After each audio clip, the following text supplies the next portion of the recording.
All right, Rob, back to you. What's more likely here from Leonard Washington? Disney changes the release date of Avengers Doomsday to get some of the IMAX screenings, or just accept they don't have them?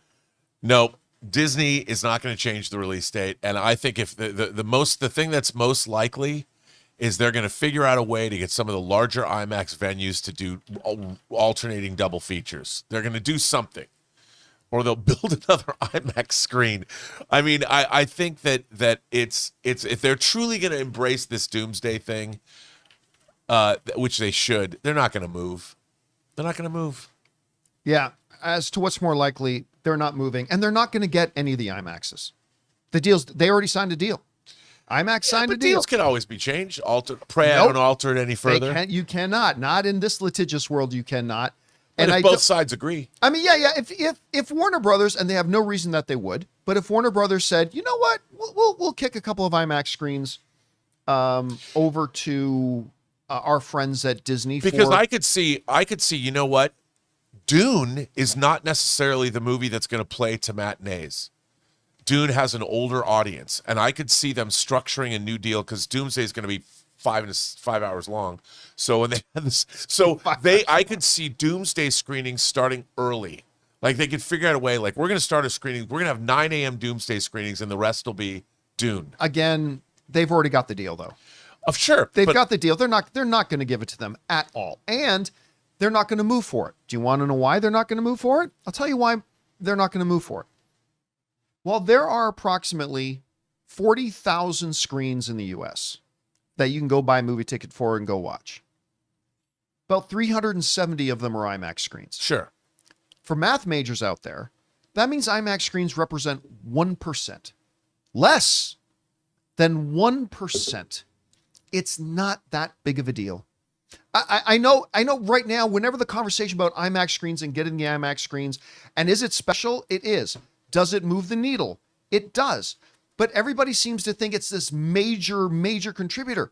It's less than 1% of the screens. But that's why I think they could come up with some kind of an accommodation for fun. There will be no accommodation. The accommodation there's absolutely there's no benefit to Warner Brothers or Dune to give up the IMAX screens. They signed an exclusive deal. Of course. And remember, the report said that it is an exclusive deal. I know. For all the screens.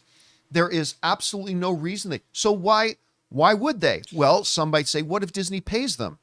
Well, then what would be the point of paying for it if it's not going to make back the money that you do? Again, you might not even break even if on that. IMAX screens made up 15% of the screens, then it's an important thing. This isn't important. Not to Doomsday. And it's exclusive for 3 weeks. So you'll see, if you want to see Doomsday in IMAX, you just wait for week 3 or 4 or whatever it is. Sure, you could. I'm just saying that if they're going to embrace this idea of Doomsday, they could come up with some accommodation that could be fun. Sure, but you could say that every time any movie's got exclusive rights. And you know what? In the past 5 years, I've not seen any movie that had an exclusive signing for an IMAX run give up any of their screens. Of course not, but we've never had Doomsday before. That's the one thing. That's the one thing. Oppenheimer didn't give it up to Barbie. That's all I'm saying. And we're making some assumptions here. Yeah. If this Doomsday thing is actually happening, which we think it is. Yeah. And if we think that Warner Brothers and Disney will partner up in certain ways to promote it as a big event, there's still no reason for Dune to give up any of the IMAX screens. Because that 1% is going to equal 3 or 4 or 5 extra percent in box office take. And Dune 3 is going to need that far more than Doomsday does. It's true. Needs that more. But I'm just saying. Because Doomsday is going to make 3 times the amount of money that Dune does. Yeah, so there's no reason Dune is going to give up those screens because they're going to need that money. I just think that, here, the only reason also that if you look at that Lord Miller video about how many different versions of Project Hail Mary they're preparing for different screens, this is more par for the course. I mean, Sinners kind of did the same thing. And I think that's the only reason. There's so many now different versions that they're making that they might come up with like something. If Doomsday, I'm only saying that if Doomsday becomes a thing that they can promote, like a special fun thing, because it would be fun. I would have assumed. I mean, we're dragging this out. Again, I'm just saying it has literally never happened.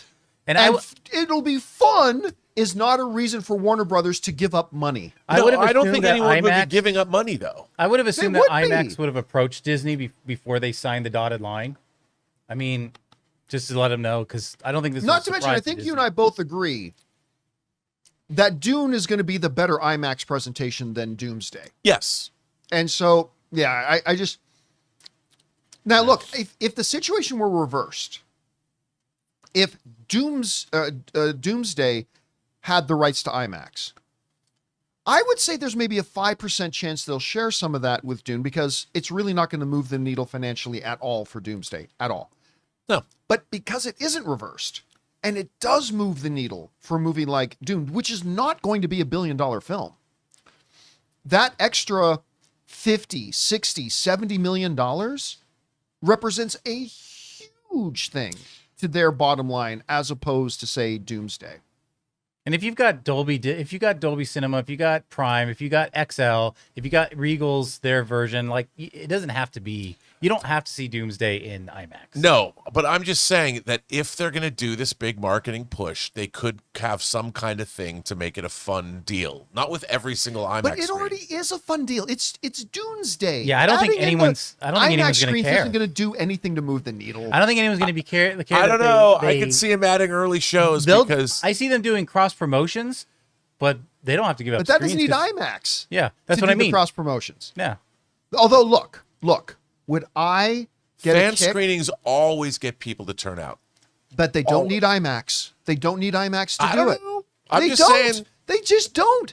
Look, I will say though, would I be in line with you if our like AMC Universal City Walk with the IMAX screen there, if one Friday night they had Dune 3 at 6:30 and Doomsday at 9:30? Would I be there? Oh, absolutely. I Dinner would and a be. movie But and a I'm dinner. seeing both of the movies movie anyway. and a dinner It's movie. true. Look, I don't. They've made deals, yes, but that doesn't mean somebody can't come along and say, "Hey, why don't we do this thing?" And people go, "You know what? That's cool. Let's do that." Wouldn't it be cool if? Sure. But then why hasn't that happened ever before? Well, because there's never been a Doomsday before. That's true. But again, there's no precedent for this. So No, but these are two movies that they're unprecedented. let's put it this in terms of way. their- You're dead wrong, but I hope I'll accept that. I hope in what, 10 months from now? Yeah. 9 months? I really do. I honestly hope we can do this show and you can say to me, I told you so. Look, I really well, do wait, hang on hope a sec. that. Let I me would just- love it if that happens. I'm not saying it's going to happen. Oh, no, I'm of course saying not. Of it's course something not. that You're could thinking be it's fun. possible. I've Yeah. got You think it's Zaslav's number possible, right yeah. here. I've got Feige's number right here. Let's get him on a speaker. We got our audience. Let's call him right now and get this done. But do you know what I think? I do think the fact that, look, you have one actress who's in both movies. There's so many Yeah. things. There's so many things. I mean, Florence Pugh herself could be in one movie, she's an Avenger. In the other movie, she's Princess Irulan. You could build a whole thing around. Oh, they 100% should. I mean, that's 100% that's they why should. it could be this whole thing. The world needs some more fun, for God's sake. This town needs an enema. But again, it is What's going that to be fun without IMAX. Well, I know, It's but 1% of the of course, screens. but it could still be fun. All right. It's just something I cool. don't disagree that it would be fun, but I'm just saying it's going to be fun anyway. Doomsday is going to be fun. Hey, I'm just excited about the Project Hail Mary popcorn bucket. I never thought we'd get something that cool. Oh, I wish we had talked about I'm that last thinking week. that we are going to have, you know what? For all the way the world's going to hell in a handbasket everywhere else, Doomsday could come save our fun. Hey guys, thanks so much for watching this video. Make sure you like the video, leave a comment, and subscribe to our channel. And don't forget, we have a daily podcast called the John Campea Show podcast, available on Apple Podcasts, Spotify, or your favorite podcasting app of choice. Go and subscribe to it today so it'll be there when you need it.